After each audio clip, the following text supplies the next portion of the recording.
ហូជីមីញយូរហើយ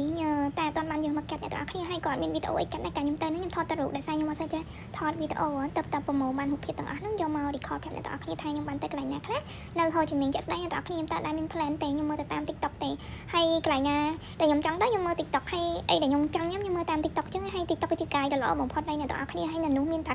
app របស់ Grab មួយគឺជួយអ្នកទាំងអស់គ្នាទៅបានគ្រប់កន្លែងគាត់អ្នកទាំងអស់គ្នាមើលផងពេលដែល booking ហ្នឹងវាអត់ឆ្ងាយពេកឬក៏ទៅជាក្រុងពេកវានៅកណ្ដាលក្រុងអញ្ចឹងយើងអាចដើរលេងដោយ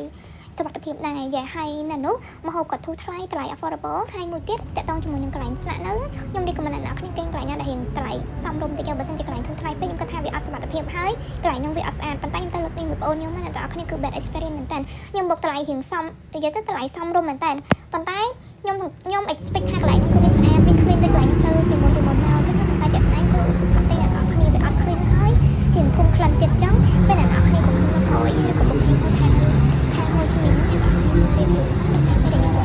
review កន្លែងហ្នឹងគឺ bad review ចាអរគុណចាំមើលបន្តទៀត